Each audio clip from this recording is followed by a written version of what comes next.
Good morning everyone. आप सभी का स्वागत है हमारे YouTube channel GKIAK study 0.1 circle में। चलिए स्टार्ट करते हैं आज की क्लास। समुद्री समीर बहती है दिन के समय, समुद्री समीर बहती है। वायुमंडलीय हवा पृथ्वी पर रखी जाती है पृथ्वी के घूर्णन द्वारा। वायुमंडलीय हवा पृथ्वी पर रखी जाती है।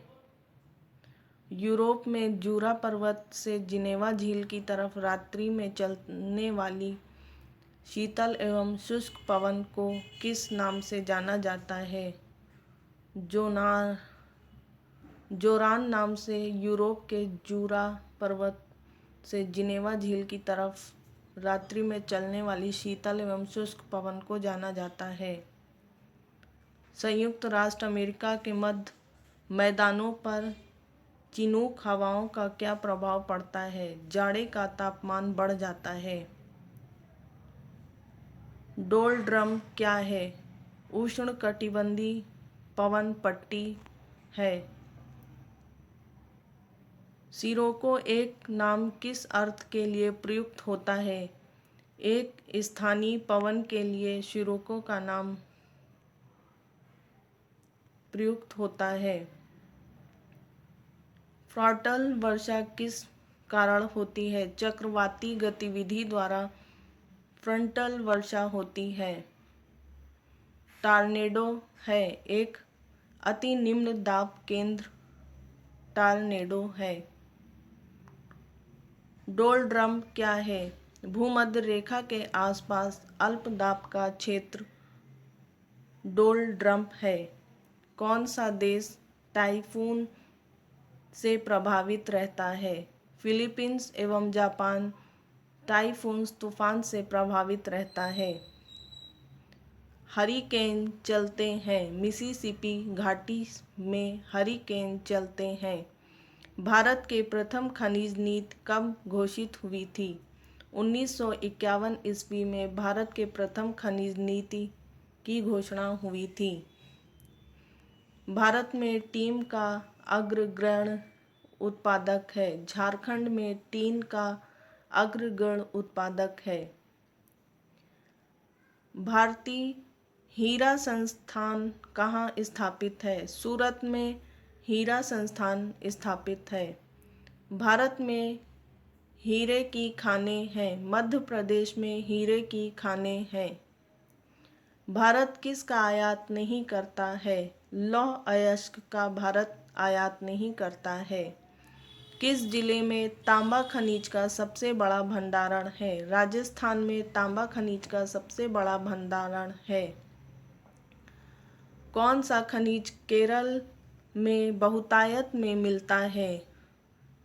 मोनाजाइट केरल में बहुतायत मिलता है। संवैधानिक स्थिति के अनुसार खनिजों पर किसका अधिकार है? राज्य सरकार का संवैधानिक स्थिति के अनुसार खनिजों पर अधिकार है। विश्व में कुल स्वर्ण खपत में भारत का योगदान 26% है। स्वर्ण खपत। भारत का सर्वाधिक अम्रक उत्पादक राज्य है। झारखंड भारत का सर्वाधिक अम्रक उत्पादन है।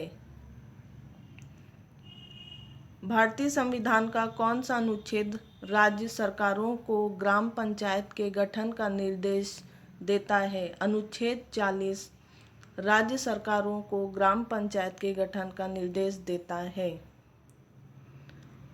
42वें संशोधन द्वारा संविधान के किस अनुच्छेद में मौलिक कर्तव्यों को जोड़ा गया है? अनुच्छेद 51A में 42वें संशोधन द्वारा संविधान के अनुच्छेद के मौलिक अधिकार को जोड़ा गया है।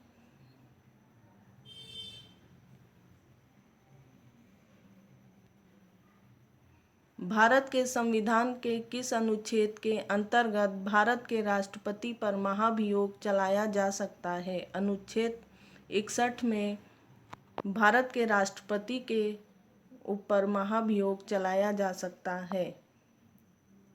संविधान के किस अनुच्छेद में धन विधेयक की परिभाषा दी गई है। अनुच्छेद 110 में धन विधेयक की परिभाषा दी गई है।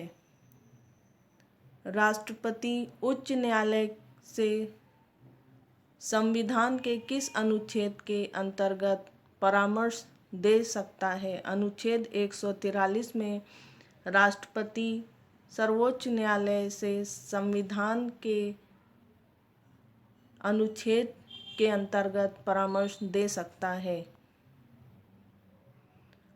भारतीय संविधान के किस अनुच्छेद के अंतर्गत अखिल भारतीय सेवाओं का प्रावधान किया गया है? अनुच्छेद 312 में अखिल भारतीय सेवाओं का प्रावधान किया गया है। भारतीय संविधान का कौन सा अनुच्छेद संविधान को अंतर्राष्ट्रीय समझौतों को लागू करने के लिए विधि निर्माण करने की शक्ति प्रदान करता है? अनुच्छेद 253 अंतर्राष्ट्रीय समझौतों को लागू करने के लिए विधि निर्माण की शक्ति प्रदान करता है। भारतीय संविधान का कौन सा अनुच्छेद संवैधानिक प्रावधानों की संगति संसद, राज्य, विधान पालिकाओं द्वारा बनाए गए नियमों कानूनों पर प्राथमिकता प्रदान करती है? अनुच्छेद 245 संविधान के प्रावधानों की संगति संसद, राज्य एवं विधान पालिकाओं द्वारा बनाए गए कानूनों की प्राथमिकता प्रदान करती है। भारतीय संविधान के किस अनुच्छेद के अंतर्गत वित्त आयोग के गठन का प्रावधान है? अनुच्छेद 280 में वित्त आयोग के गठन का प्रावधान है।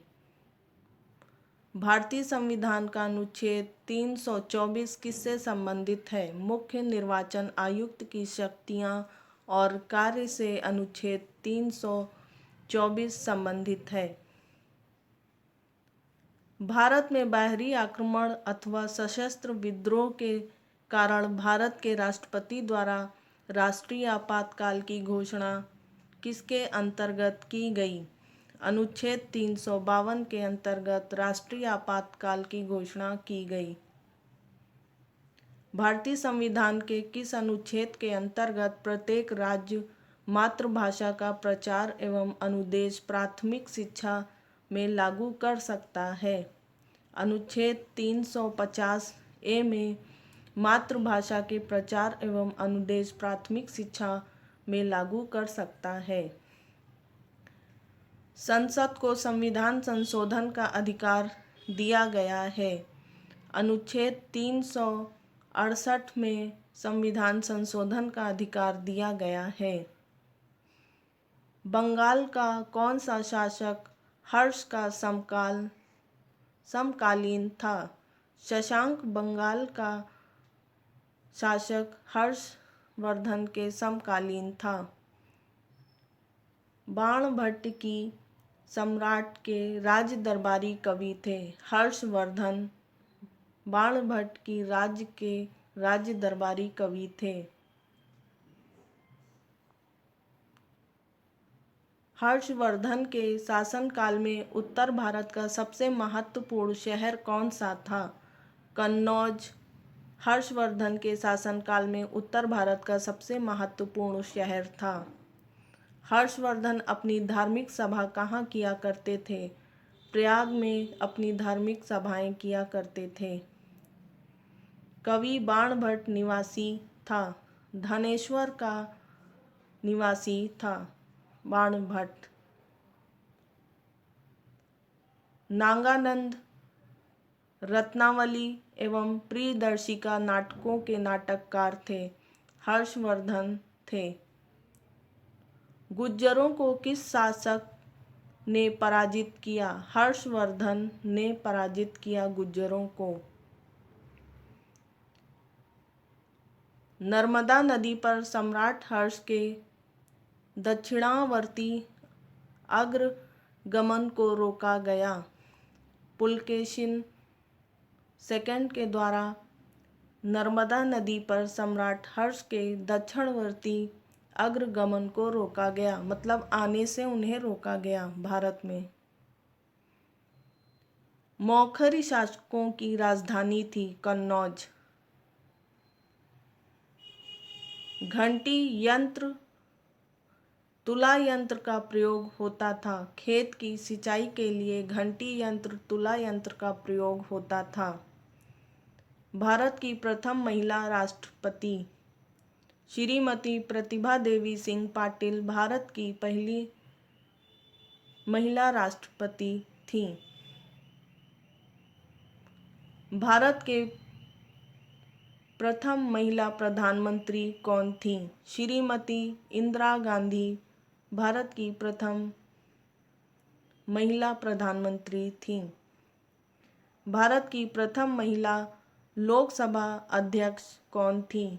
श्रीमती मीरा कुमार भारत की पहली महिला लोकसभा अध्यक्ष थीं। भारत की प्रथम महिला राज्यसभा उपाध्यक्ष कौन थीं? वायलेट अल्पा भारत की प्रथम राज्यसभा उपाध्यक्ष थीं। भारत की प्रथम महिला सांसद कौन थीं? भारत की प्रथम सांसद महिला राधाबाई सुब्बारायन थीं। Thanks for watching my video. Please like and subscribe. आप सभी लोग मेरे चैनल को प्लीज़ लाइक करिए, सब्सक्राइब करिए और अपने फ्रेंड्स को शेयर करिए। बगल में लगे नोटिफिकेशन को दबाइए जिससे आपको आगे आने वाली सभी नोटिफिकेशन मिलती रहें। Thanks for watching my video. Good bye.